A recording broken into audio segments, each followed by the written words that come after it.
afternoon, ladies and gentlemen. First of all, let me thank the organizer for inviting me. I used to live here, and I used to hang around in this hotel. But it's some time since I arrived in this hotel after I left several years ago, so it's nice to be back here. First of all, let me warmly thank the organizers for putting this together. I am told that I should welcome all of you on behalf of them. So let me do this honor. It's my pleasure to welcome all of you to this dialogue forum this afternoon. This particular event is jointly supported by the ASEAN Foundation, the Japan ASEAN Solidarity Fund, the Baha'i International Community, the WSD Handa Center for Human Rights and International Justice, based in University of Stanford in the USA,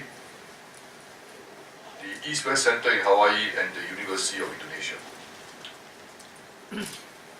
This event has been organized as a follow-up activity from the two-day consultation that was held in Bangkok, Thailand on 26th and 27th of May, just about maybe a month ago.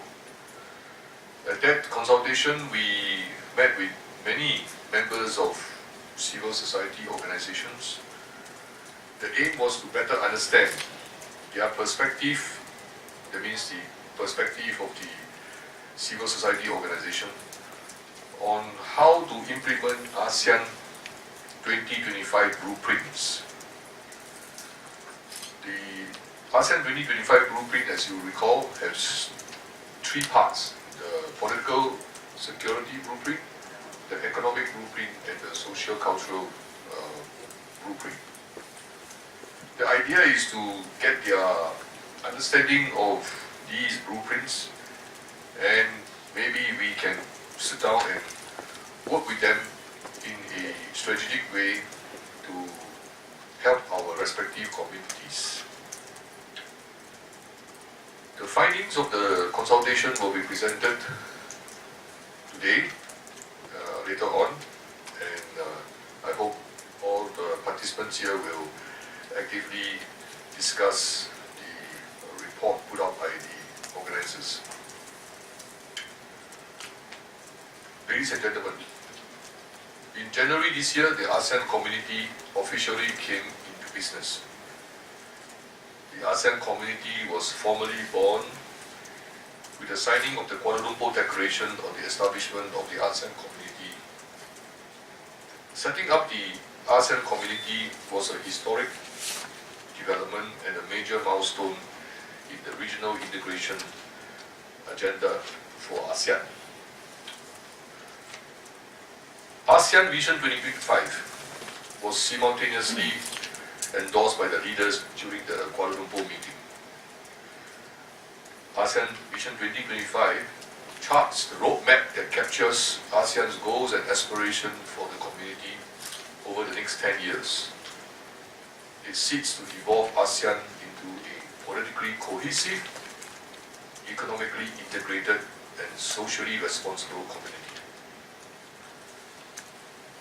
Let's bear in mind that ASEAN is a dynamic organization made up of 10 countries, each having their own unique strategic ideas, economic policies, and varying threat assessments.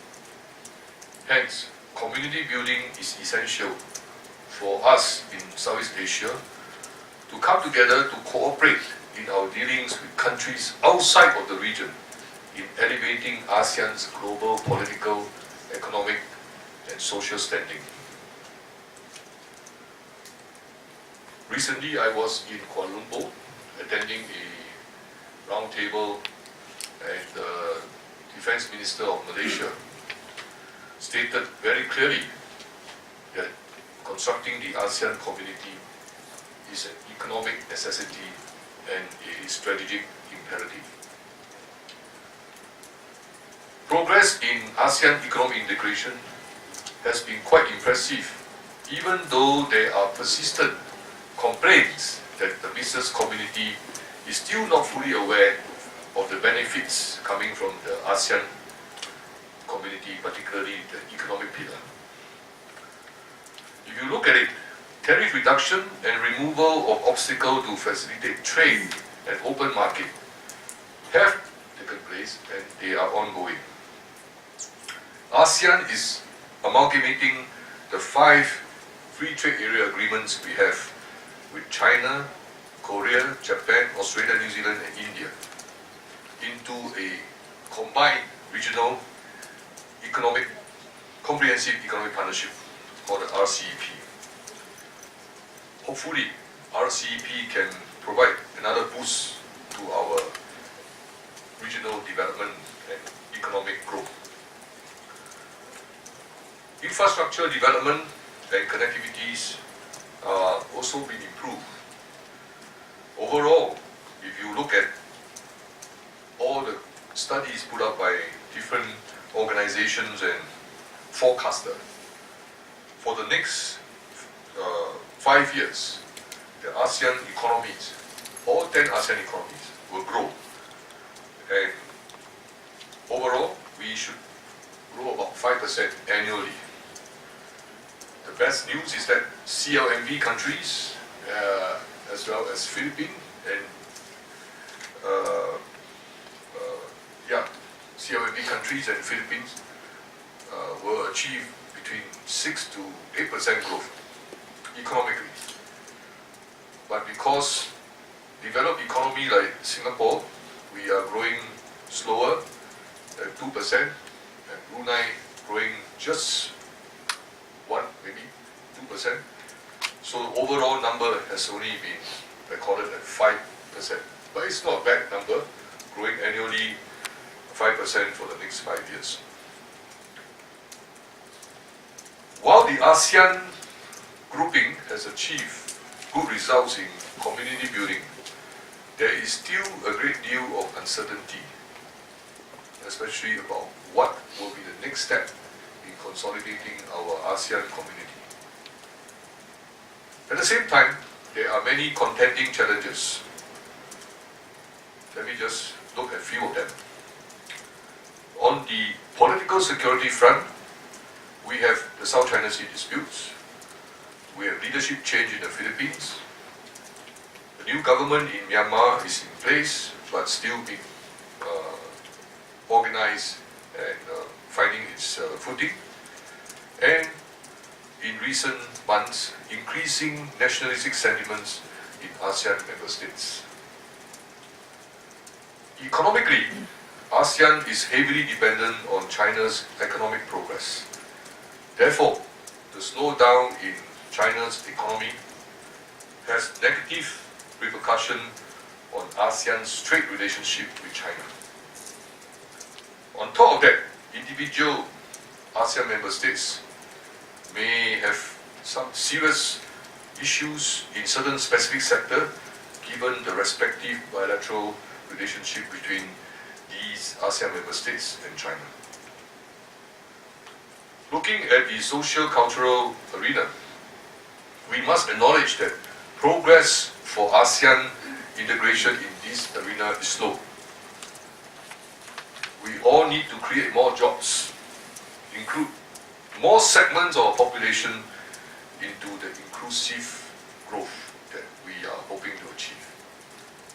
And we must look for sustainable development because climate change is real and environment degradation is quite serious across the region.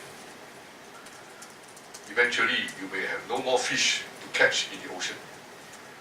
I was told by my fisherman friend that nowadays all the fishes he caught are smaller. There is no more grandfather fish. They are all baby fish. At the most, teenage fish. Many of them haven't been impregnated to produce new fishes. So they do not know what is life like having husband and wife. So, ladies and gentlemen, I wish to reiterate 3 points looking at ASEAN.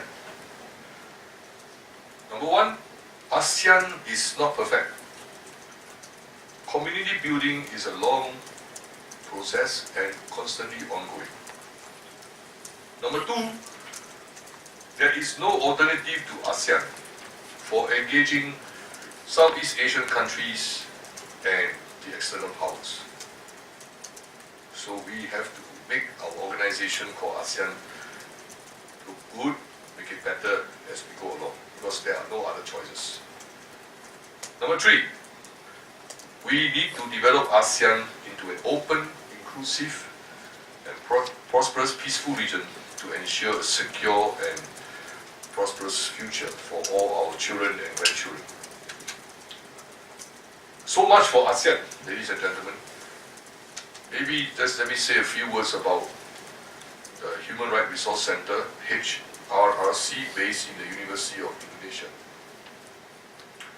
As you know, I am the chairman of the governing board, so I must make a commercial pitch for this organization. HRRC is focused on education and research. The goal is to shape and support the human rights agenda set by the ASEAN Intergovernmental Commission on Human Rights, or HRRC. HRRC hopes to do so by increasing the awareness and the capacity of the people sector across all the ASEAN member states in understanding human rights and humanitarian issues in our ASEAN region. Since its establishment in 2010, HRRC has studied many different issues, and we put all these things together into 4 baseline studies. They are on the rule of law in ASEAN, the protection of women and children, business and human rights, and freedom of thought, conscience and religion in ASEAN.